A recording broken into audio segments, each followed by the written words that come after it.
Más que se escucha en Asia, África, Europa, Oceanía, América. Que sepan que hay un avivamiento en la calle Broadway. ¡Bendito eres! Tomen asiento, batallón del ejército de Dios. Y les damos la bienvenida a toda la gente que se suma del resto del mundo, que hoy esperaban desde temprano la palabra que va a ser transmitida hoy de parte del corazón del Señor. Gracias por estar puntuales, firme como talón de oso del otro lado. Y nosotros estamos aquí desde muy temprano en este servicio celebrando Acción de Gracia, que es un día que se celebra en la Unión Americana. Y así que ojalá Dios permita que se pueda celebrar en el resto de la región, en el resto del mundo algún día, como ocurrió con Halloween, que para mal la moda se celebra hoy en casi todo el mundo. Algo que empezó con algo que no tiene nada que ver con las cosas de Dios, se extendió, se viralizó. Y estamos orando para que se viralice un día para agradecer al Señor. Y eso es lo que hacemos, agradecer al Señor, y lo hacemos aquí domingo. Y parte del agradecimiento es que Dios nos permitió ser una iglesia que bendice, ser una iglesia que da, ser una iglesia que todo lo que viene a nuestras manos lo transformamos en semilla. Y no hemos dejado de amueblar casa, no hemos dejado de bendecir, de enviar remesas a México, Colombia, Honduras, Dominicana, Panamá, Argentina. Pero aquí, en donde Dios nos plantó, lo que hacemos es ubicar casos como este. A veces nos lo comunican de parte de la ciudad y nos dicen, mira, aquí hay gente necesitada, como estas personas que van a ver ustedes, que nos van a conmover el corazón. Y en un ratito, tras estas imágenes, te voy a transmitir lo que creo Dios me dijo que te diga. Esto es River Lighthouse. Esto es bendecir, llegar y amueblar una casa completa, y esto lo hace nuestra iglesia, tu semilla y tu siembra de cualquier parte del mundo. 2.000 hogares, más de 2.000 ya fueron amueblados completamente, y esto tiene que ver con River Arena. Miren, esto es iglesia. ¿Acaso existe otra manera? Y esto es tu semilla, nuestra semilla. Y lo mostramos y siempre se lo contamos al resto del mundo también, puesto que hay de las personas que piensan y dicen, bueno, ¿y qué se hace con el dinero y a dónde va? Y nosotros todo lo que entra lo sembramos y lo sembramos y lo sembramos. Insisto, recibimos muchas donaciones de muebles, de compañías, de Costco, de tantas empresas que confían en que nosotros se lo vamos a hacer llegar a la gente. Pero tenemos casi un 40, ya hoy en día 50% de cosas que compramos nosotros. Las computadoras, las neveras o heladeras, camas que a veces faltan. Vamos y las compramos porque no podemos ir a una casa y decirle, bueno, le debemos la cama, tiene una nevera maravillosa pero duerma en el piso.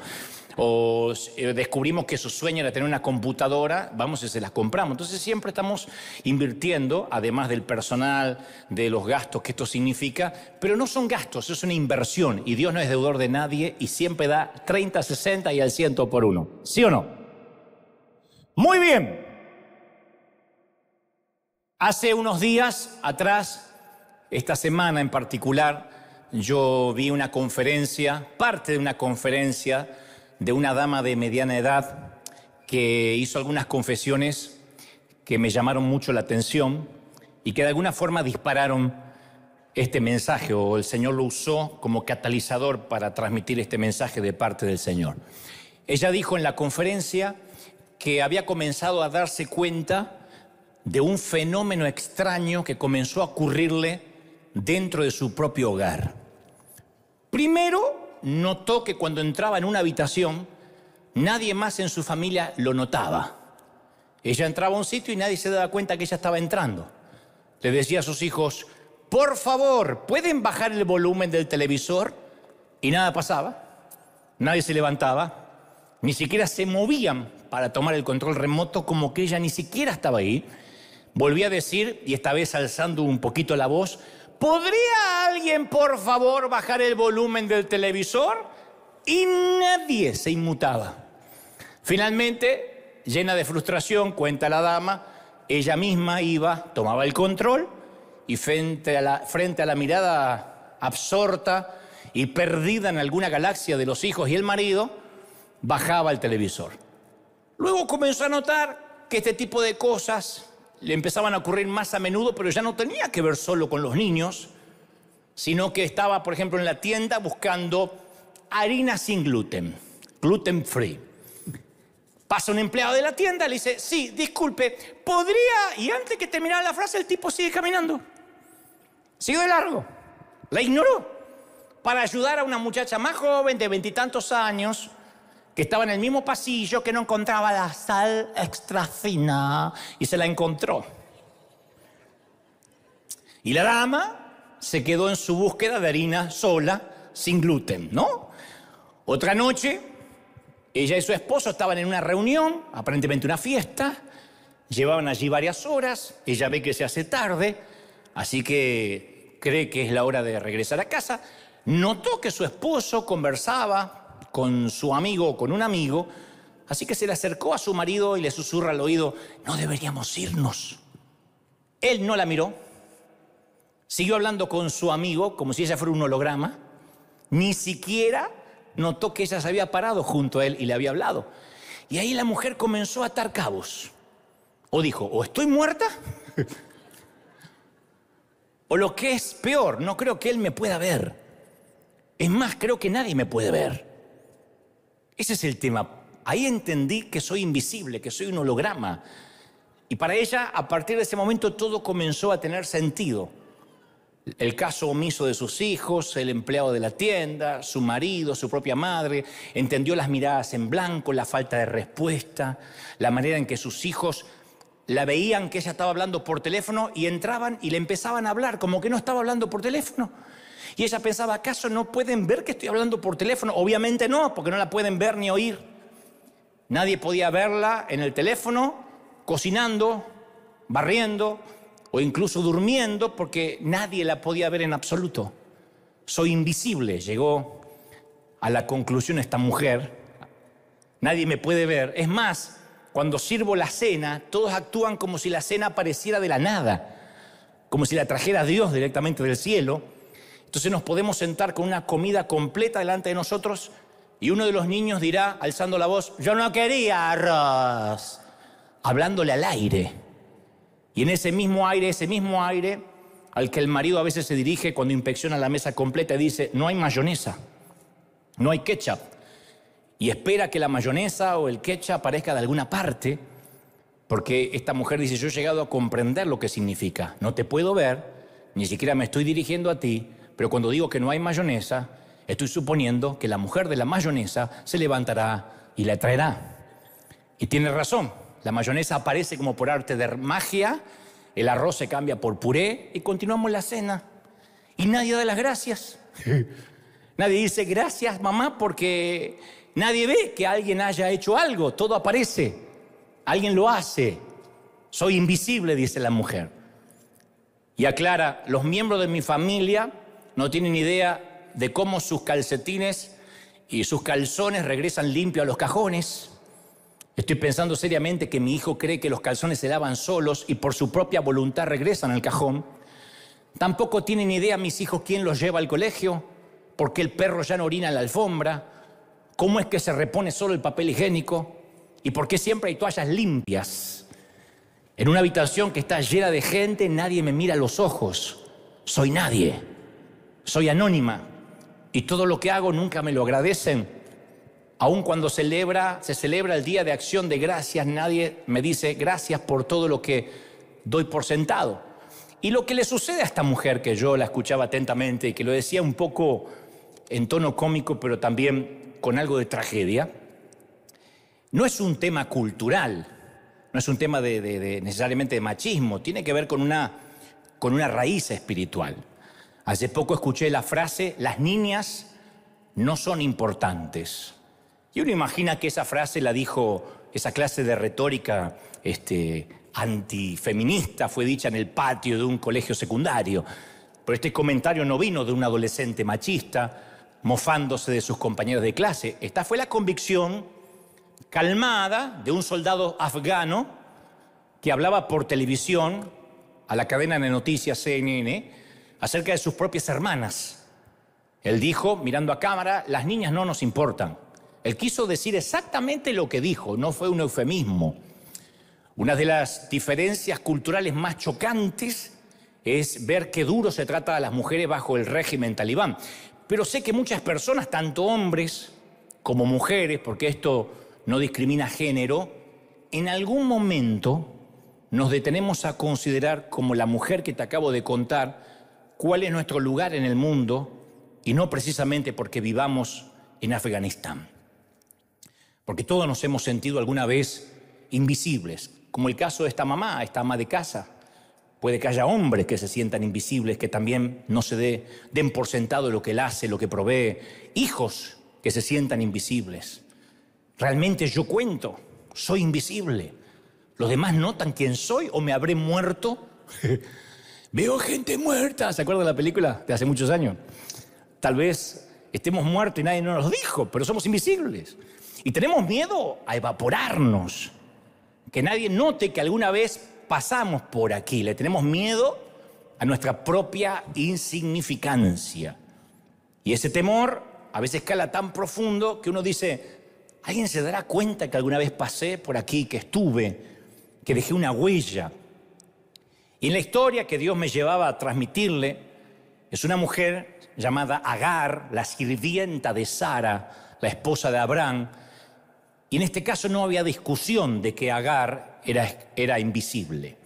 Quizás si esta dama, que ahora te voy a meter un poco más en la historia, hubiese vivido en otro tiempo, en otro lugar, quizá habría recibido un poquito de consideración, de respeto, de dignidad, y habría tenido, por cierto, una estima más sana, más saludable. Sin embargo, en la Biblia, en la época en que ella entra en la historia grande, ella pertenecía al fondo de la cadena alimenticia social. Era el último eslabón. Se dice que Sara tenía una sierva egipcia llamada Agar. Tenía una sierva, una esclava egipcia llamada Agar. Agar era una esclava, punto. No era una empleada mal pagada. No era una voluntaria, era una esclava. Y uno tiende a leer esas palabras sin mucha emoción, esas palabras que son directas y sórdidas acerca de Agar. Esclava. Esas mismas palabras o ese mismo mote provocaba emociones encontradas, emociones muy amargas en Agar, porque ella era un alma perdida desde el principio, atrapada dentro de un marco cultural, un sistema cultural, donde había perdido todos sus derechos, donde había perdido su dignidad, su libertad, y la vemos en las Escrituras que ella es pequeña, insignificante, invisible, como la dama que te conté recién, la ama de casa, pero ella es más invisible comparada con las figuras legendarias que son los protagonistas principales, Abraham y Sara, por ejemplo. Y si uno lee toda la historia, que ahora te la voy a contar, ella vendría a ser una complicación en el relato, una complicación que desordena la línea del relato, la línea del guión de lo que Dios quiere hacer, una intrusa.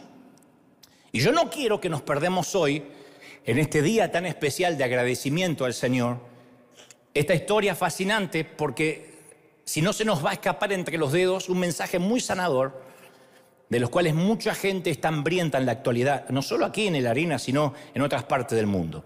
Y yo te tengo que confesar algo. A mí, desde que era pequeño y me enteré de esta historia de Agar, la muchacha no me simpatizaba mucho. No me gustaba que se metió en la historia. Para mí era la intrusa. Y para mucha gente sigue siendo la intrusa, incluso para otras mujeres. La ven a Agar como la intrusa que llegó para arruinarlo todo, la que destruyó una familia, parecía una robamaridos, y está allí como la primera robamaridos de la historia, una extraña, una que encima luego se muestra un tanto pedante, orgullosa, le sale el argentino que todos guardamos dentro muy pequeñito y no queremos que salga. Pero un día el Señor cambió mi perspectiva hace mucho y empecé a tomarle cariño a la intrusa, la empecé a entender más que tomarle cariño, afecto. Llegué a simpatizar con la intrusa.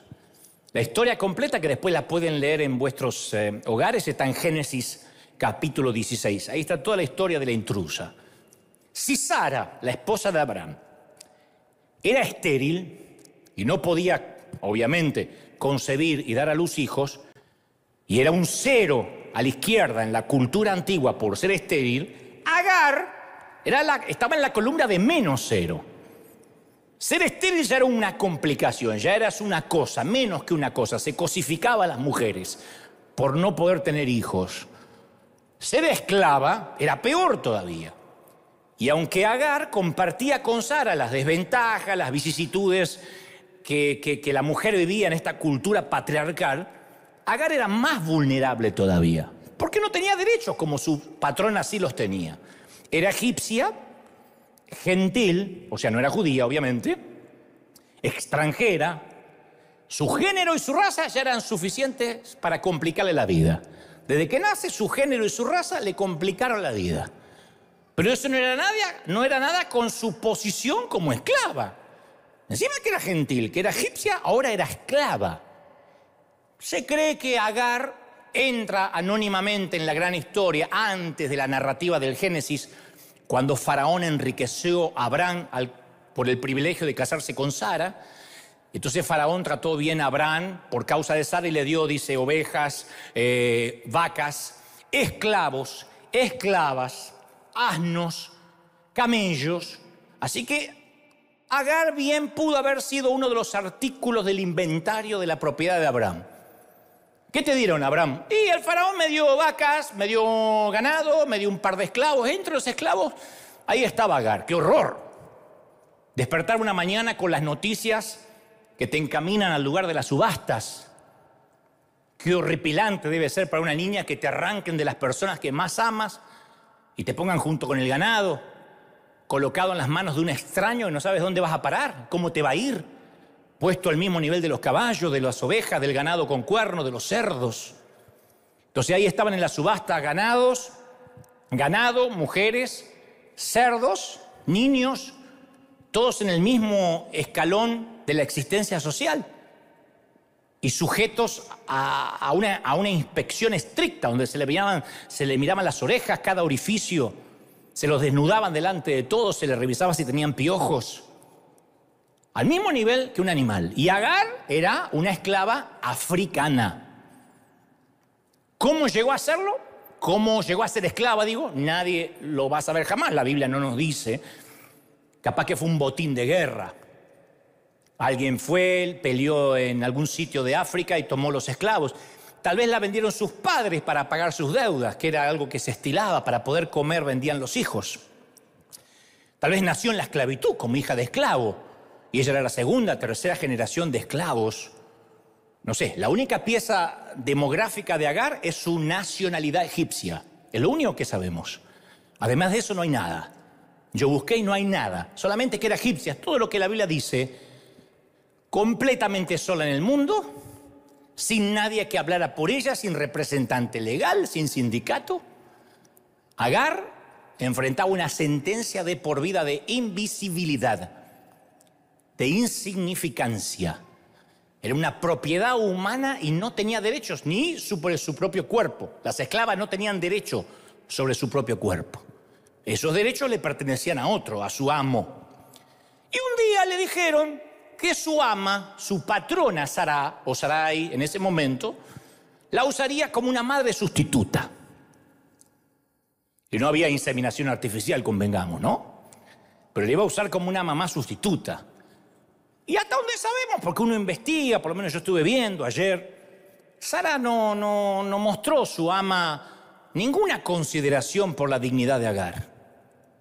No mostró ninguna humanidad, sabiendo que Agar tenía los mismos sentimientos, esperanzas y anhelos que cualquier otra mujer, independientemente del color de la piel. Y la joven esclava no era nada más que la última oportunidad que tenía Sara de llegar a ser madre. Así que Sara un día, como se dice aquí en Estados Unidos, a su job description, a su tarea diaria, a su descripción de trabajo, le añadió la tarea de tener un hijo de su anciano esposo. Te vas a tener que acostar con el viejo. Cuando termine de fregar los pisos y limpie los cerdos, por favor, el viejo te está esperando en la habitación. Es una situación repugnante. No podemos ponerle un marco bíblico sacro, porque es una situación repugnante. Hay una sola manera de tener hijos, que solo la podemos comprender, insisto, en el marco de la cultura patriarcal de Medio Oriente, pero no deja de ser repugnante. No es que le dijo, haz el sacrificio, ahí está Brad Pitt esperándote. Y ella dijo, bueno, ¿qué va a hacer? Todo sea por el Señor. Era acostarse con el viejo, con el patrón. Entonces, en ese entonces, en esa cultura había una multiplicidad de esposas, de concubinas, una cosa corriente de aquellos tiempos. Yo, cuando llegue al cielo, voy a decirle a esa gente cómo hicieron con tantas suegras, porque eso fue algo realmente, por eso se ganaron el cielo. Pero había una necesidad de preservar la familia, ¿no? En el pueblo judío había que preservar la prole, los hijos, especialmente cuando la esposa era estéril, había que buscar la manera.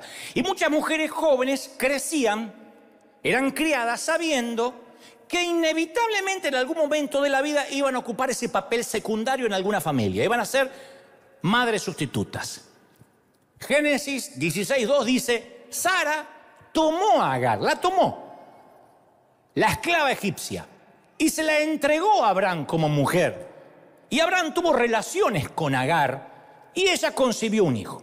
Parece que está todo en un versículo y pasó todo rápido, que fue un momentito, 3-4 minutos. Los escritores, los teólogos creen que no fue solo una noche. No hay posibilidad que necesariamente ella haya quedado embarazada de solo una relación.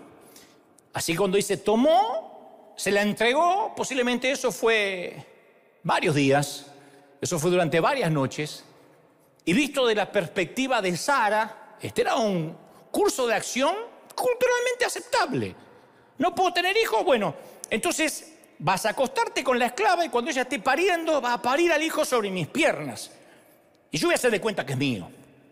Así que Sara se hace un costado y deja que una mujer más joven, una esclava, hiciera lo que ella era incapaz de hacer como mujer, concebir un hijo para su esposo, su anciano esposo. Entonces las leyes del Medio Oriente autorizaban, insisto, a la esposa estéril a usar a su sirvienta para este tipo de menesteres. Lo que es peor, estas leyes estipulaban que el niño, cuando nacía, no le pertenecía a la mujer que lo había parido, a la mujer, a la mamá biológica, le pertenecía a la madre estéril, que tenía además el poder de quedarse con la esclava o deshacerse de ella. Ya está, la había usado. Podía quedársela o venderla. La ley estaba del lado de Sara completamente. Agar, ¿cómo estaba? Sola. No tenía voz, no tenía voto, no podía decir no me gusta, no estoy dispuesta a hacer una cosa así, porque ella no significaba nada, no valía nada, era invisible. Era utilitaria a Sara para concebir un bebé. Pero nadie anticipó lo que iba a pasar entre las dinámicas de estas dos mujeres que iban a explotar en cuanto Agar supiera que estaba embarazada. El primer retraso femenino de Agar y que se enteran todos, empieza un caos familiar. Dice la Escritura, cuando Agar quedó embarazada, comenzó a mirar con desprecio a su señora.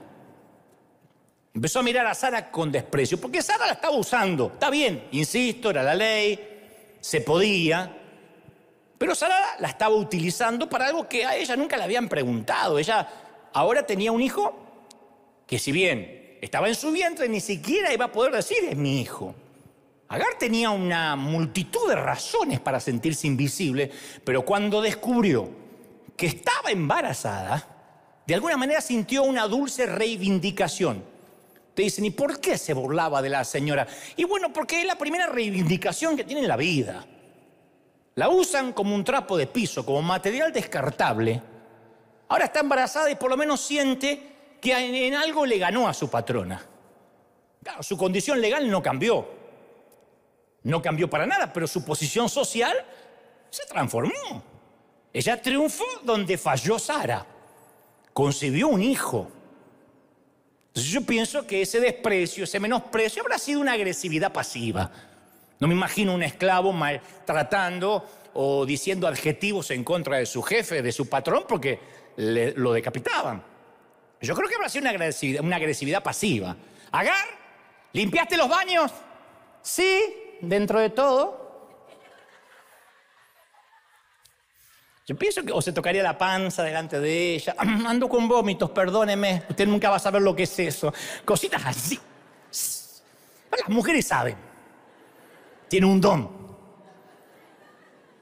El hombre más bruto, si quiere denigrar a alguien. La mujer sabe, ¿no? Tienen un don celestial. Ay, no sé, estoy antojada, Sarai, le habrá dicho, y la otra reventaba. Claro, porque el embarazo no solo le dio valor como mujer, sino que además llevaba el vástago de Abraham en su vientre. Y la anciana Sara, herida, decide vengarse de su sierva insolente. ¿Quién se cree? Dicen en mi país esta chirucita, esta chamaquita. ¿Quién se cree? Esta negrita. ¿Quién se piensa que es? Abraham se mantuvo pasivo. Abraham se mantuvo pasivo en esta disputa familiar, hizo caso omiso. Otro don que tienen los varones.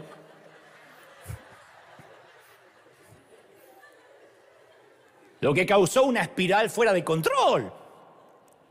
Porque él veía la disputa entre estas dos mujeres que se llaman chispas todo el día. Y en lugar de Abraham, teniendo un buen par de sandalias bien puestas, de establecer la paz en un hogar dividido, Abraham no ofrece más que un encogimiento de hombros.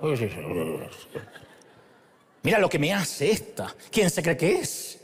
No sabe que nada más me está apretando el vientre. Se piensa que mi jefa es la esclava. Hace algo. Ya estaba. Viene la otra. La señora me maltrata. La señora me maltrata. Anda a hacer las cosas. Está jugando el Barça. Déjame. Sara no quería ver ni en figuritas a la esclava. Se le venía a la mente, imagino yo, que mal o bien esta dama fue producto de la lujuria de él por varias noches. Porque, insisto, de seguro no fue una sola vez. Y de solo verla y saber que ella había sido parte de una intimidad con su esposo, le revolvía la sangre. Dijo, esta es una pésima idea. Así que Sara le pide a su esposo que se la quiten de encima. Quiero que la eches. Todavía no habían tenido el hijo. Pero dice, yo quiero que te la saques de encima. Sí, pero esta no es de noche, yo quiero que te la quites de encima. Y él le respondió, mira, tu esclava está en tus manos. A mí no me metas en los problemas domésticos. Haz con ella lo bien que te parezca. Eso dijo Abraham. Y ese abandono, ese desdén, esa desidia hacia Agar, le dio licencia a Sara para maltratar a esta mujer. Le dio una licencia para que la trate mal, para que empiece a hacerle la vida imposible. Y dice la palabra, no da muchos detalles, pero dice la palabra que Agar, temiendo por su vida, temiendo para que su patrona la mate, una noche se escapa en dirección a Egipto. Se cree que en dirección a Egipto. No dice bien, pero todo dice que pudo haber ido para Egipto, porque al fin y al cabo es de allí donde la tomaron esclava. Agar merecía protección, no fue idea de ella. ¿Qué tal Abraham y Sara si nos embarazamos? No fue idea de ella. Pero no se le dio esa protección. Y ahora es arrojada como un refrigerador viejo que ya no sirve. Ella había sido su amante. Aún así tenía cierto grado de honor, cierto grado de dignidad. De alguna forma indecente se sentía especial. Pero ahora ¿qué era? Solo una madre soltera, una mujer embarazada soltera. Y fue arrojada sin honor, vergonzosamente expulsada de la vida de Abraham y sin vida propia, porque ahora tiene un hijo en su vientre. Me preguntaba ayer, mientras hacía este mensaje, ¿él sentía algo por ella? Probablemente, Abraham sentía algo por ella. No era una cosa, era una mujer. ¿Él amaría al hijo de su vientre? Y quizás sí. Solo que su esposa dijo, es suficiente, no la soporto. Me hace caritas todo el tiempo, no soporto que pase por la puerta de la tienda tocándose la pancita cuando recién tiene 4 semanas y se toca la panza como va a explotar. Lo que va a hacer esta a los 9 meses. Entonces, él había tomado la decisión correcta de no meterse. Yo no me meto, problema de mujeres. ¿Pero correcta para quién? ¿Fue correcta para Agar? No. Era correcta la decisión para Sara. Era correcta para él, pero no correcta para Agar. Así que Agar termina huyendo al desierto, solita, embarazada. Un momento negro en la historia de la familia escogida. Un momento espantoso que quisiéramos borrar de las Escrituras, pero ahí está, es parte de la historia. Y luego de recorrer cierta distancia, esta mujer embarazada está cansada, dice las Escrituras, con hambre, sedienta, y la encontró. Esto a mí me puso la piel de pollo, la piel de gallina. Voy a hablar neutro, me puso la piel de gallina. Oh, entendió alguien. Y la encontró, el ángel de Jehová, la encontró junto a una fuente de agua en el desierto. Yo quiero dejar en claro esto antes de avanzar. Cada vez que la palabra en el Antiguo Pacto dice el ángel del Señor, se cree, casi todos los teólogos coinciden, que cada vez que la palabra en el Antiguo Testamento dice el ángel del Señor, esas fueron apariciones de Cristo, del Hijo de Dios, antes de la encarnación. Es Jesucristo, el ángel de Jehová. No sabían cómo definirlo los profetas y a veces no sabían que habían hablado con él hasta casi terminando la conversación. Pero se creen que el ángel de Jehová, Jesucristo, fue el que le apareció a Jacob. Si no, generalmente sí se hace referencia a que fue Miguel, que fue Gabriel, Dante, los distintos ángeles que tiene el Señor. Pero cuando dice el ángel de Jehová, está hablando del Señor. Así que esta es la primera vez que etimológicamente el Señor se encuentra con una mujer solitaria junto a un pozo. Primera vez. La segunda vez sería muchos años después, con otra mujer, junto a otro pozo, la mujer samaritana. ¿Se acuerda? La mujer de los 5 maridos y el flamante amante. Bueno, pero esta es la primera mujer que el Señor se encuentra junto a un pozo. Y ahora el Señor le hace 2 preguntas, de las cuales Agar responde solo una. Le dice el Señor: Agar, sierva de Sarai. O sea, le está diciendo: yo sé dónde trabajas, para quién trabajas, y que este no es tu sitio. Agar, sierva de Sarai, ¿de dónde has venido? ¿Y para dónde vas? Y ella responde solo una pregunta: huyo de la presencia de mi señora Sara. Eso es de dónde has venido, ¿no? ¿A dónde vas? No le responde. Porque estaba claro para Agar de dónde venía. Estaba huyendo de su ama, que la estaba maltratando mucho, y ella dijo: me va a matar. ¿A dónde iba? No, tal vez no lo tenían claro la dama, la mujer. O tal vez, como se cree, iba en dirección a Egipto. Y muchos creen que fue aquí donde Agar por primera vez conoce y abraza la fe del Dios de Abraham. Ella era egipcia, la gentil. Sus patrones tenían su Dios. Ella tenía sus propios dioses de Egipto. Acá, cuando se encuentra con el Señor, digo esto porque nadie se encuentra con el Señor y sigue igual. No hay un solo episodio en la Biblia donde Saulo se encuentra con el Señor camino a Damasco y después sigue igual. Donde se encuentra, no sé, alguien por el camino a Emaús con el Señor y siguen igual. Todos cambian cuando se encuentran con el Señor, ¿sí o no? Así que si se encontró con el ángel de Jehová, con el Señor, acá se cree que Agar tiene un cambio en su corazón. Ahora, a ver, porque ya nos vamos metiendo en lo que quiero transmitirte. Esta es la mala historia. Ella está embarazada, en peligro, afligida, angustiada, humillada, aterrorizada, sola. Y el encuentro del Señor con Agar nos da una señal de las palabras que algún día Pablo, muchos años más tarde, le diría a los Gálatas, en Gálatas 3:28. Ya no hay judío, ya no hay griego, ya no hay esclavo, ya no hay libre, no hay distinción entre hombre ni mujer, sino que todos ustedes son uno en Cristo Jesús. Todos. Ya en este entonces la teología funcionaba. Todos o nadie. No es que el Señor dice: bueno, yo con los esclavos no hablo. No. No hay judío, no hay griego, no hay esclavo. Dios se interesaba profundamente, esto es lo que a mí me partía la cabeza ayer, Dios se interesaba profundamente por la esclava africana. ¿De verdad? Ustedes han visto películas, hemos visto películas de esclavos aquí en los Estados Unidos. El último escalafón de la cadena alimenticia social. Lleven esto miles de años para atrás en una sociedad totalmente patriarcal donde la mujer es una cosa. Donde encima que esta es una cosa, por ser mujer, es gentil, es egipcia, es esclava y Dios le sale al encuentro. Ella pudo haber sido invisible para el mundo, pero en el radar de Dios brillaba con luz de neón. Dios la conocía, Dios sabía quién era. A mí me impresiona. Dios la conocía. Agar, sierva de Sarai, ¿dónde vas? En esta reunión del desierto no fue un encuentro de casualidad. Bueno, es que siempre Jesús andaba dando vueltas por ahí. No. La encontró el Señor, la encontró el ángel del Señor. Si la encontró, habla de una búsqueda. Uy, te encontré porque te estaba buscando. De una investigación, de una búsqueda. El Señor arribando al desierto, buscando una esclava, ¿de verdad? Y este encuentro transformaría completamente la vida de una joven esclava sin esperanza.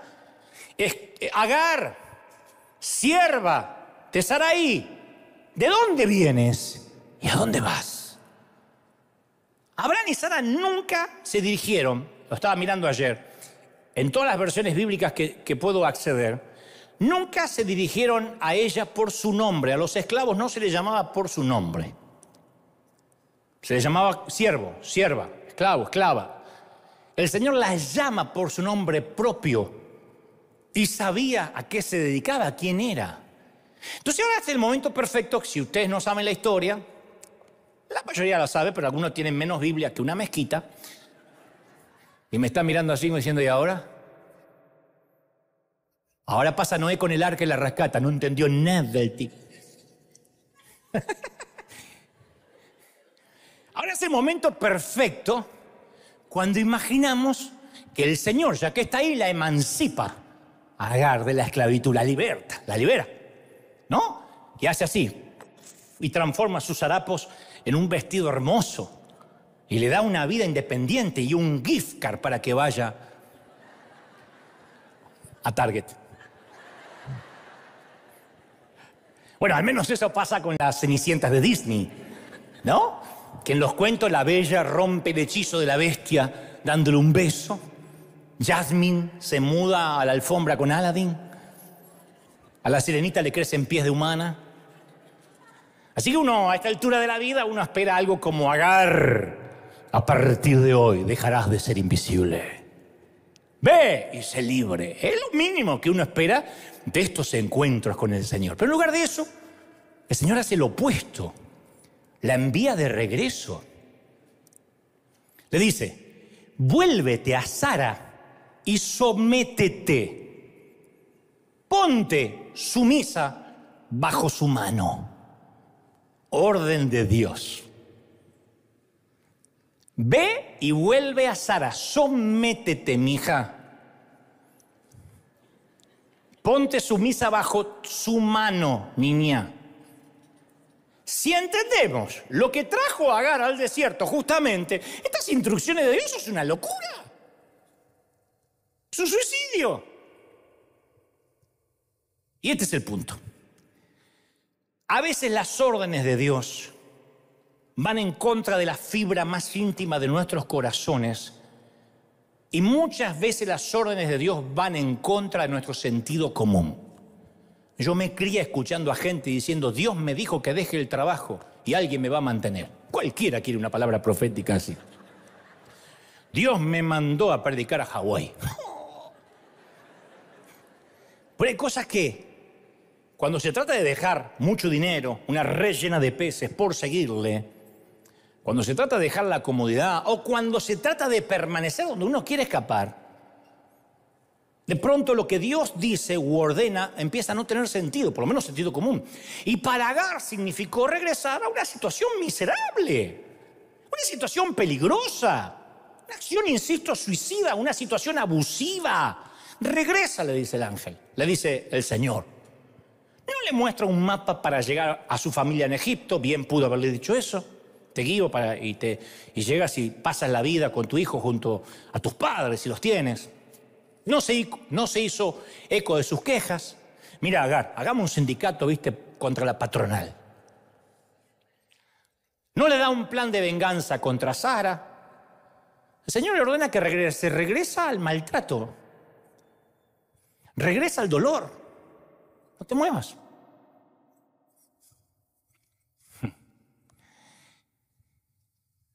Y regresar implicaba tragarse en un sándwich el orgullo, someterse, Y muchas veces, esto te lo digo por experiencia propia, cuando uno está ante los conflictos, muchas veces optamos por huir, que es lo más fácil. Escapá, no hables, evita la conversación, haz caso omiso como Abraham. Patán, ¿se acuerdan Patán? Entonces uno evita las incomprensiones, los desprecios. Sin embargo, huimos también porque no queremos cambiar, porque no queremos ceder. Yo no cedo, entonces huyo.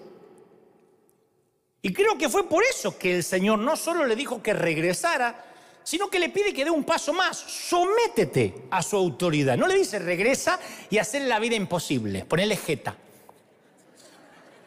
Viste que hay gente que obedece con jeta. Acá estoy, mándeme. Y por dentro te está mandando al palo más alto del barco.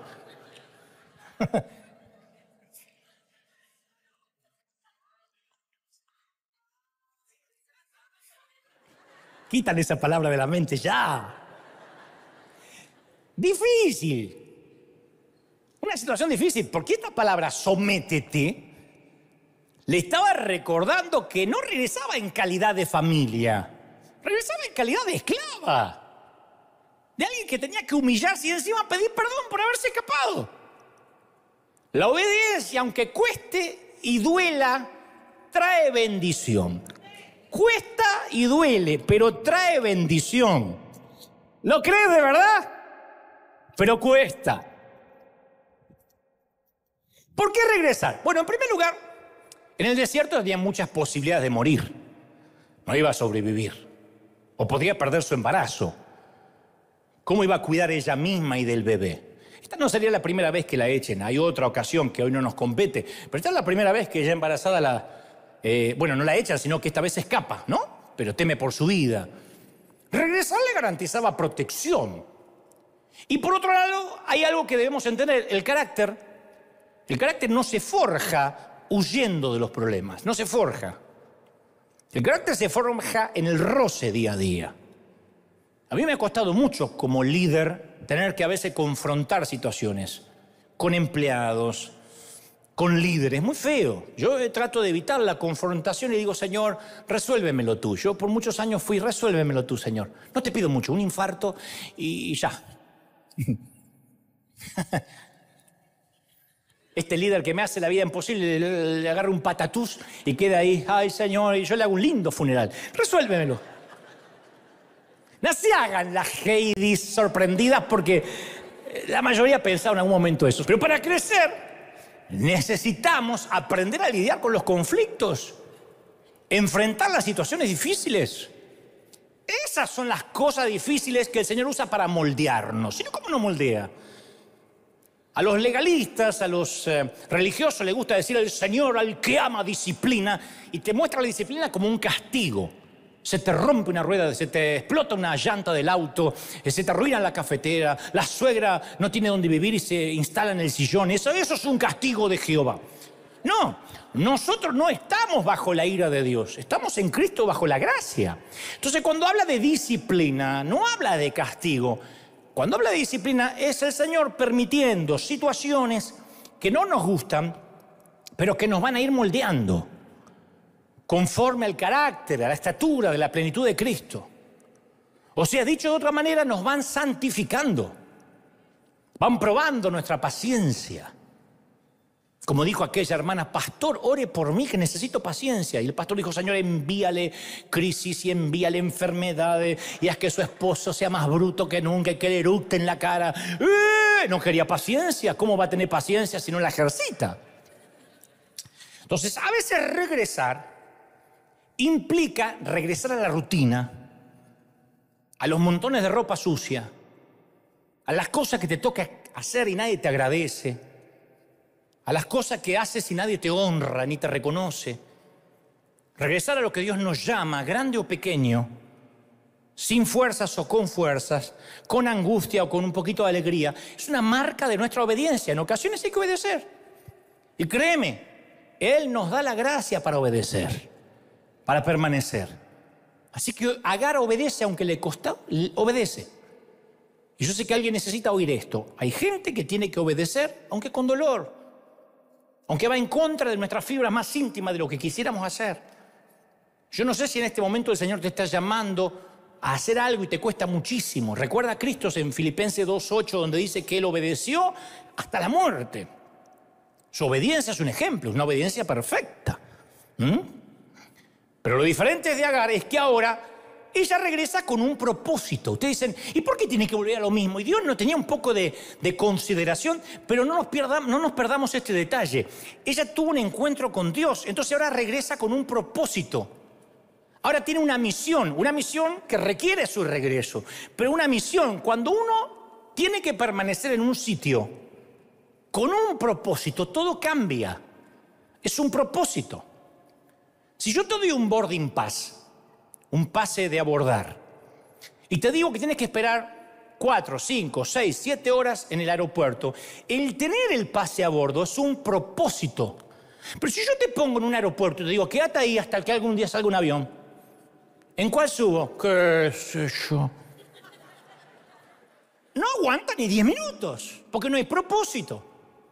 El propósito te da la paciencia, la gracia para decir, bueno, yo tengo un pase de abordar, voy a salir de esta crisis, voy a salir de esta situación, ya está, Dios me lo prometió. Esto es lo que ahora Agar tiene, un pase de abordar. ¿Cómo sé que lo tiene? Porque el Señor sigue hablando con ella y le dice, está todo en el capítulo 16 de Génesis, le dice, vuelve porque voy a multiplicar tu descendencia. Tu descendencia no va a poder ser contada de la multitud. Te voy a hacer una abuelastra. Vas a tener nieto, bisnieto, le da esperanza de vida y le dice que ese vástago no va a ser un bastardo. De su hijo Ismael nacería lo que hoy es la multitud árabe, los palestinos en todo el mundo. De ese episodio. Hoy si miras un mapa van a ver que Israel ocupa una pequeña franja de tierra y está rodeada por varias naciones árabes mucho más grandes. Toda la franja de Gaza, Jordania, Siria, Arabia Saudita, Irak, Egipto, todo es parte del mundo palestino. Y yo quiero dejar claro algo, no todos los árabes son musulmanes y no todos los musulmanes son árabes. Lo aclaro porque el otro día dijimos, celebraron los árabes aquí la Navidad, casi vienen a incendiar el Ku Klux Klan River Arena. Es más, hay más musulmanes que no son árabes en áreas como Indonesia y Malasia, que árabes que sí son musulmanes. Pero en términos generales, lo que trato de decir es que los árabes tienen un rechazo, una hostilidad hacia los judíos y los judíos hacia los árabes. Esto es viceversa. Y la explicación de esta hostilidad hasta la fecha de judíos y palestinos proviene de acá, de esta historia. Los judíos son descendientes de Isaac, hijo de Abraham y Sara. Los palestinos, los árabes, son descendientes de Ismael, hijo de Abraham y Agar. Pero volviendo a nuestra historia, el propósito que Dios le da a Agar la capacita para obedecer. Yo no soy la madre soltera, la loquita, la roba maridos. Mi hijo tiene un propósito. Y entonces esta mujer abatida le oye decir a Dios que ella y su hijo estaban incluidos en las promesas de Dios para Abraham. Que no era un desorden en el relato, una cosa que pasó sin querer. Que ella no estaba en la periferia, por fuera del radar, orbitando lejos de la vida de Abraham. Que Dios tenía un plan también para ella. ¿Me están siguiendo, sí o no? Esto le cambia la perspectiva. Cuando dice, yo tengo un plan. Señor, pero yo no aguanto más en esta iglesia, no aguanto más en esta situación, no aguanto más en esta familia. Dios dice, yo tengo un plan. Te di un pase de abordar. Yo no me olvidé de ti. Yo nunca dejé de mirarte y sé tu nombre, sea que te dedicas. Te ama el Señor. No sabes cuánto te ama el Señor. Y ella supo que ella y su hijito iban a sobrevivir a la tragedia. Entonces, en su encuentro con Dios, Agar encontró dignidad y significado. Porque Dios ahí en ese encuentro le estaba dando una clase de libertad que ella no iba a perder jamás, aunque siguiera siendo esclava de Sara. Uno es esclavo adentro o afuera. Yo puedo trabajar empleado, mal pagado y ser un hombre libre. O puedo ser el dueño de una multinacional multimillonaria y ser un hombre esclavo. La libertad es algo que tenemos dentro, que cuando Cristo te la da, no hay nadie que te la pueda quitar. No hay estatus migratorio que te la pueda quitar. Hay ciudadanos americanos esclavos y hay indocumentados libres. La libertad es algo que Dios te da. Entonces ella no estaba sola. Ella sí importaba. Ella no era invisible. Y Agar entendió que servir a Sara, esto es otra cosa que quiero regalarte. Servir a Sara a partir de ahora era servir a Dios. Ahí te cambia todo. Que lo que tuviera que aguantar era con un propósito superior. Hay algo que tienes que aguantar y es por Dios. Eso que quizás detestas hacer, quiero que sepas que no estás sirviendo al hombre. Esto va para hasta los voluntarios de esta congregación que a veces vuelven con los callos así y esos pies que quieren correr a la libertad, liberan a Willy cada vez que se saca el zapato. Dicen, no aguanto más y nadie me dice nada y nadie me lo agradece. Y no estás sirviendo al hombre, estás sirviendo a Dios. Y el simple encuentro de Agar con Dios le da valor para enfrentar lo que tenga que enfrentar. Ahora tiene valor, ahora no es una esclava sin boarding pass. Ella sabía que el ojo de Dios estaba sobre ella y le da valor para hacer lo que ella no podía hacer más y dijo, me voy de acá. Y ahora tiene una fuerza. Regresó a Sara, la mujer a quien más temía y quien la había ninguneado y quien la había agraviado y la había subestimado. Después de años de esclavitud, el regreso, escuchen esto, el regreso de Agar a Sara posiblemente fue la primera acción libre de su vida. Porque ella podía seguir escapando. No, me escapé. ¿Qué ángel de Jehová ni qué ángel de Jehová? Yo no soy judía para creer en ángel de Jehová. Pero ella toma la decisión, la primera decisión libre. Hay muchos que tienen que tomar una decisión libre de permanecer en ese puesto de trabajo. Hay otros que tienen que tomar la decisión libre de no moverse donde Dios los puso, aunque los vientos soplen en contra. Es una decisión de tu libertad. ¿Puedes irte? Sí. ¿Podrías escapar? Sí. ¿Lo haces? No, porque obedeces a Dios. Y al obedecer a Dios eres libre. Pero el Señor también le da una promesa. Ella tendría un hijo que llamaría Ismael, que quiere decir Dios escucha. O sea que Dios la vio en su situación desesperada. No solo la vio, sino que escuchó su aflicción. Y le dice que ese hijo no va a ser esclavo como ella, que por alguna cuestión de la vida divina, ese hijo va a ser libre. Ahora le da un doble propósito. No solo ella está sirviendo al Señor, sino que ahora sirve para que ese hijo se emancipe. Y yo estoy seguro que hay mucha gente aquí que lleva orando años por alguna cosa y mira esa situación, esa cosa no cambia, sigue igual. Sientes que Dios no te escucha, que tu oración no pasa del cielo raso. Pero mira lo que dice Apocalipsis 5:8, dice, cada uno tenía un arpa y tenía copas de oro llenas de incienso, que son las oraciones de los santos. Cada lágrima, cada oración, cada clamor, cada gemido está puesto en copas, en cáliz, en los cielos. Tú dices, bueno, entonces, ¿por qué no llega la respuesta? Bueno, porque los tiempos de Dios, yo te voy a decir esto, los tiempos de Dios son diferentes a los nuestros. Su respuesta puede ser un todavía no, incluso puede ser un no, pero sabes, yo quiero que te lleves esto de regalo. La voluntad de Dios siempre es mejor, siempre va a ser mejor que tu voluntad. Aunque ahora sea un trago amargo y tenemos que descansar en su respuesta cualquiera sea.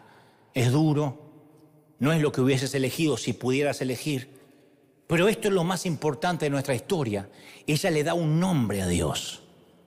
Dios le dice, tu hijo se va a llamar Ismael. Dios escucha. Nadie más en la Escritura, hombre o mujer, jamás le había dado un nombre a Dios. Y esta gentil, extranjera, egipcia, esclava, Agar le da un nombre a Dios. Como el Señor le había hablado, ella le puso por nombre, eres el Dios que me ve. El Roy.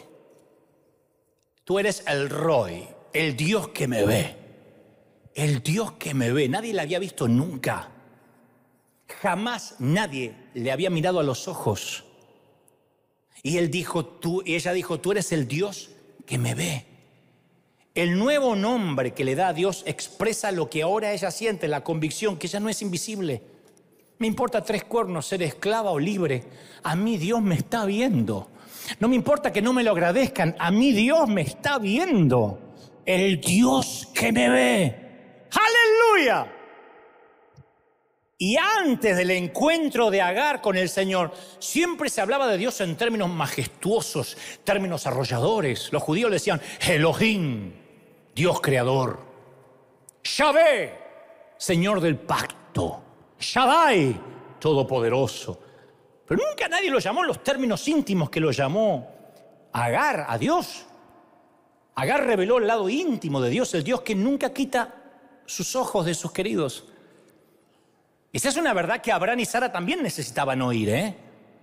Esa es una nueva teología que introdujo una esclava, la teología de la omnisciencia. Porque los judíos sabían que Dios lo podía todo, pero que lo sabía todo, había dudas. Esto comenzó en Agar y muchos años después David lo pondría en un salmo, en el Salmo 139, diciendo: Señor, tú me examinas, tú conoces aún mis pensamientos más íntimos. Entonces Jesús mismo enseñó a sus seguidores a decirle Abba, que es que decirle a Dios papi, que es la manera cariñosa que un nene en el regazo de su papá le dice a su progenitor, papi. Por eso los religiosos no querían saber nada. ¿Cómo le va a decir papi a tamaño Dios? Pero Agar descubrió a papi hace años. Tú eres el Dios que me ve. Invisible para Abraham era ella, invisible para Sara. Pero ahora estaba bajo la calidez de la mirada de Dios.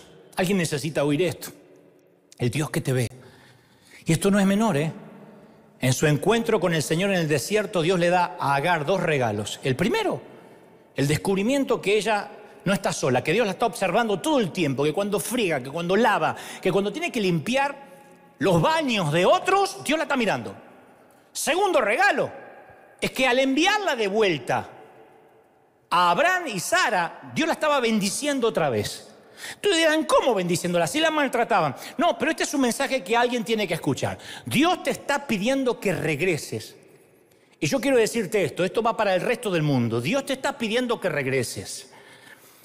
Puede que hayas tenido una amarga experiencia con tu iglesia y tu iglesia quizás no sea el lugar más seguro que consideres ahora. Hay mucha gente que se dejó de congregar, muchísima, en todas partes del mundo. La pandemia pasó en muchos lados, ya no hay restricciones y mucha gente se relajó y dijo, yo no voy a sufrir más, no quiero ir más. Y quizás las personas en la iglesia no son necesariamente aquellas que escogerías como amigos.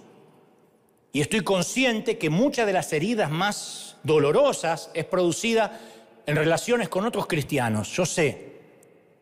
Pero nos guste o no, este es el pueblo que necesitamos y que también nos necesita. Agar tenía mucho que aprender en la casa de Abraham. Ahora tenía mucho que comprender, porque Dios la estaba mandando de vuelta a 2 personas equipadas, las mejores equipadas para ayudarle a entender quién era ese Dios que se acababa de conocer en el desierto. Imagina qué nos pasaría a nosotros si pudiéramos convivir 15 años con Abraham y Sara. Todo lo que aprenderíamos.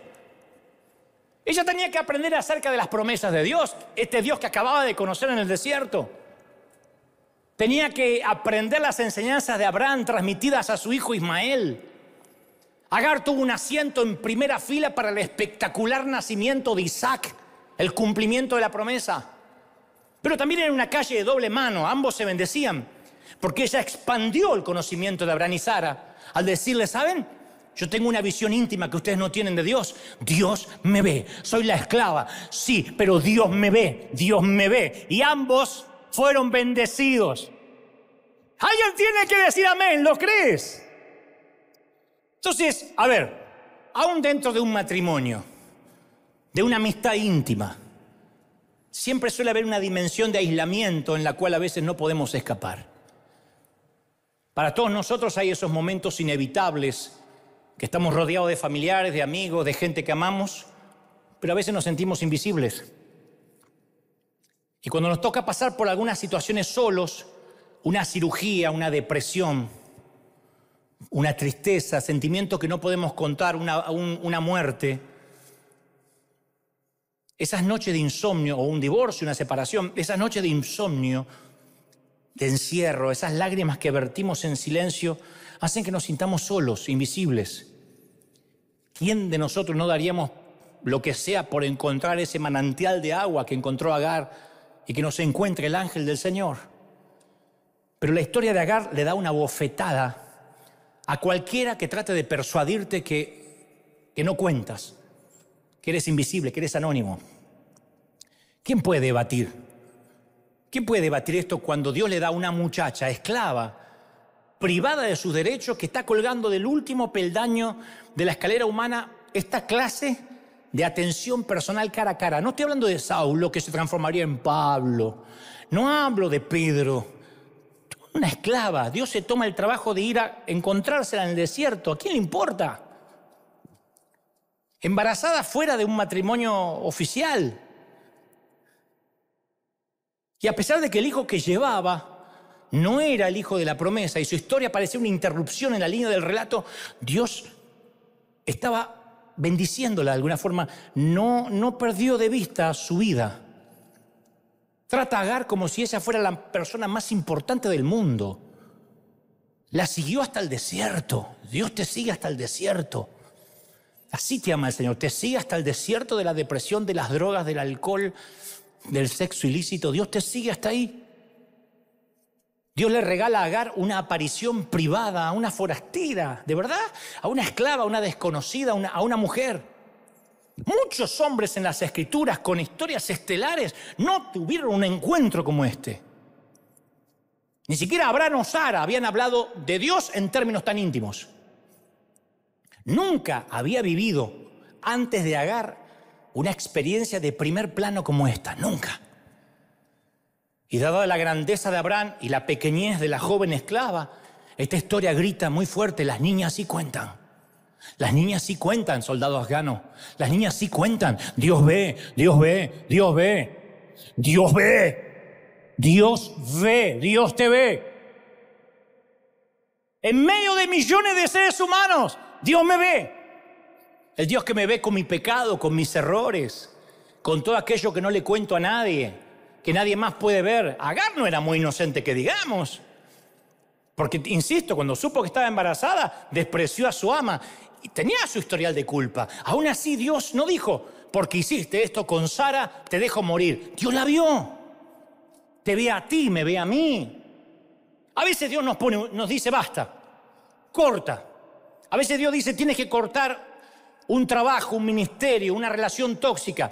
Pero en otras situaciones Dios te dice: mantente en la lucha, no te entregues, no bajes los brazos, no te entregues.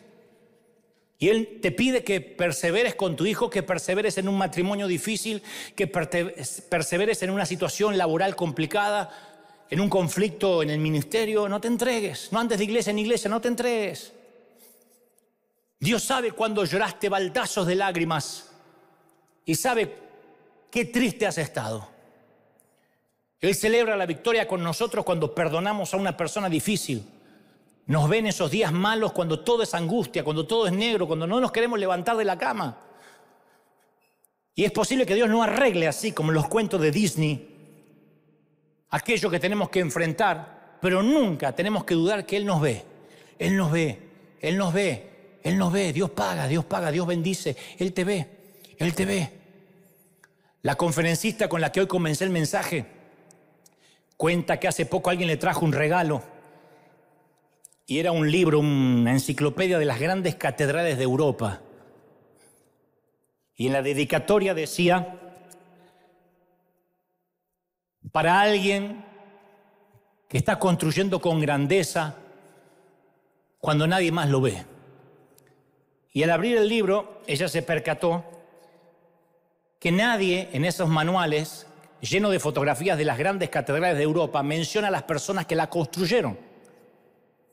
Buscando en el libro quienes las construyeron, no hay nombres de arquitectos, ni de ingenieros, ni de albañiles, ni de pintores. Anónimo, anónimo, anónimo, anónimo, anónimo, anónimo, anónimo.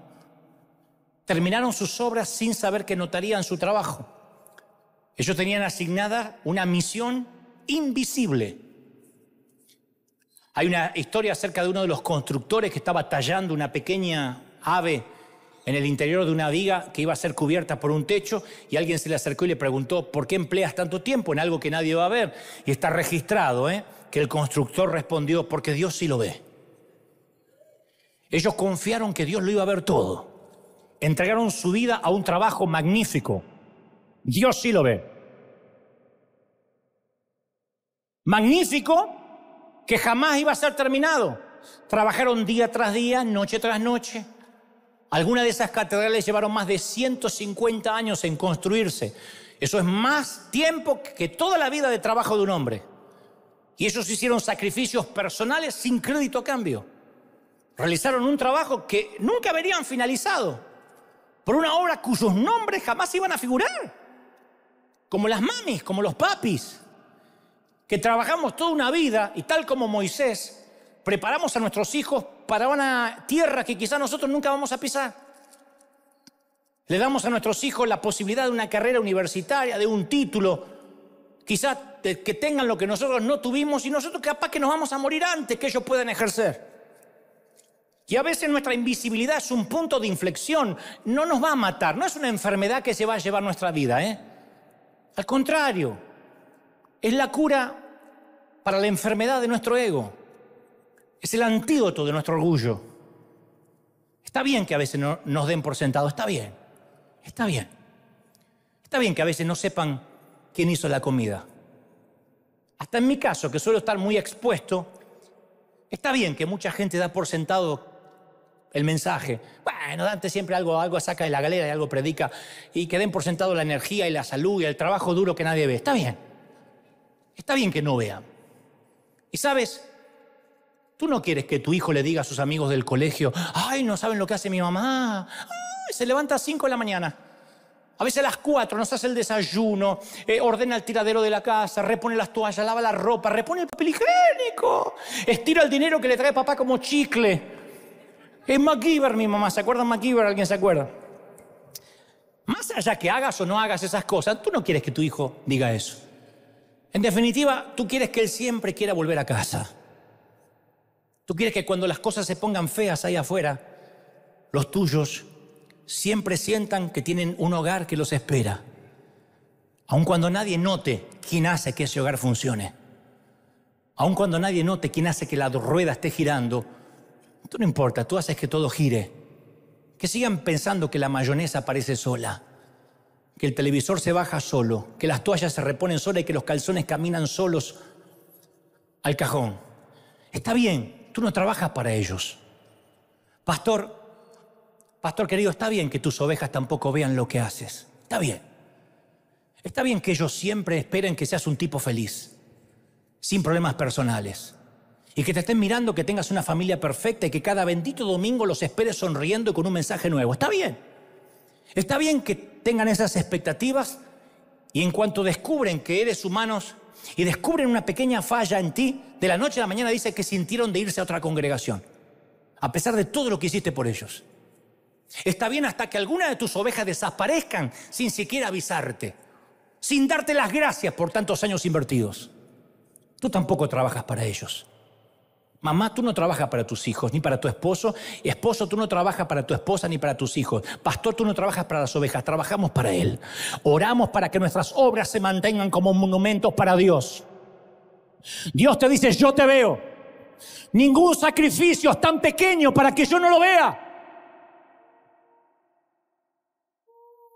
Veo cada guiso que cocinas, cada plato de lentejas o de frijoles que haces, cada ropa sucia que lavas o planchas, y te sonrío todos los días. Veo cada lágrima de decepción cuando las cosas no te salen de la manera que quisieras que te salgan. Pero recuerda, estás construyendo una gran catedral que no será terminada durante tu vida, y lamentablemente no vivirás para verla, porque lo que estás haciendo te va a sobrevivir. Quizás te tocó ser parte de ese enorme ejército que no tiene reconocimiento ni medallas, al menos de este lado del sol. Pero si construyes bien, dice Dios, yo te voy a honrar. Y te doy mi palabra, dice el Señor, que mi honra vale más que la honra del ser humano, de un mortal. Dios te ha dado una misión invisible. Construye la catedral y hazlo bien y sé fiel. Sométete. Yo te veo, yo te veo, yo te veo, yo te veo, yo te veo. Vamos, aplaudan al Señor de señores. Dale un aplauso al Rey de Reyes. Si crees que Dios habló, dale un aplauso.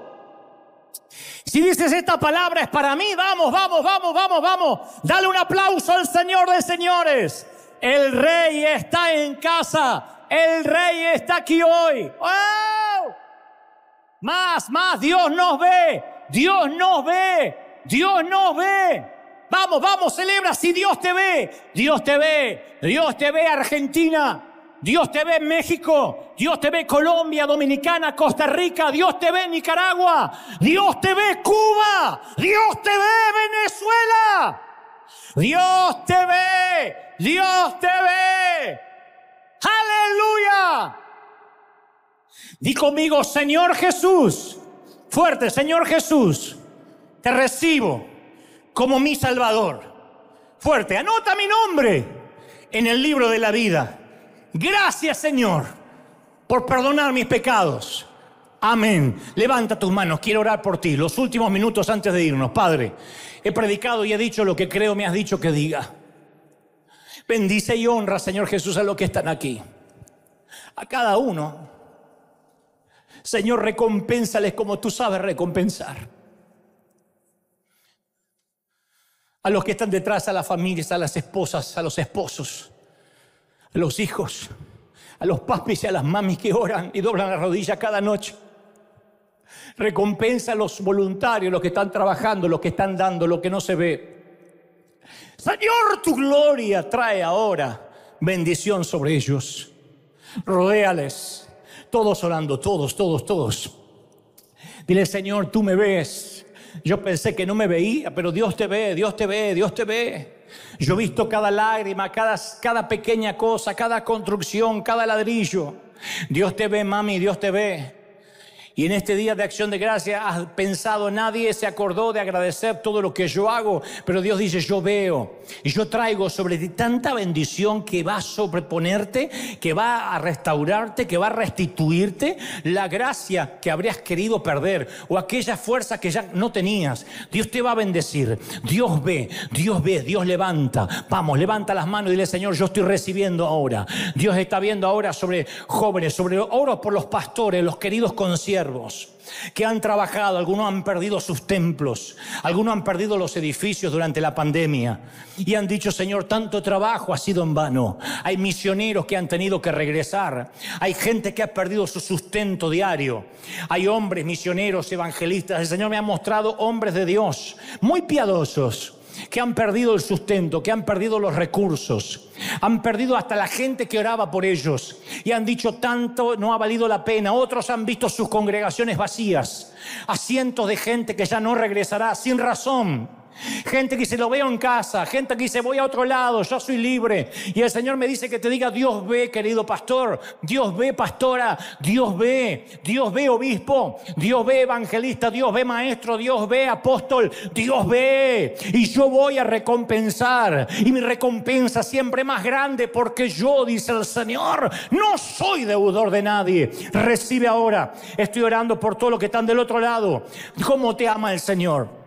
¿Cómo no te va a amar el Señor? Estoy orando por mis amigos católicos, por los que son judíos, por los que son testigos de Jehová, anglicanos, reformados, bautistas, pentecostales, liberales, los que están diciendo, Señor, pero yo tengo otra denominación, yo tengo otra religión. Dios ve, y Dios recompensa, y Dios bendice, y Dios multiplica. He aquí, yo pongo sobre ti una honra que no había antes. Yo te voy a honrar, mami. Yo te voy a honrar, papi. Yo te voy a honrar, hijo. Yo traigo sobre ti bendición en el cuerpo, en el alma, en la mente y en el espíritu. Amén, amén y amén. Celebra al Señor de señores. Nos pasamos un ratito, pero ese aplauso es para dar gracias. Dale gracias por el 2020, por el 2021, por los días que van a venir. Dale gracias, dale. Hay fiesta. ¡Aleluya! Dios te bendiga, Dios te guarde y haga resplandecer su rostro sobre ti. Chau, gente linda, hasta el domingo que viene, firme como talón de oso. Chau.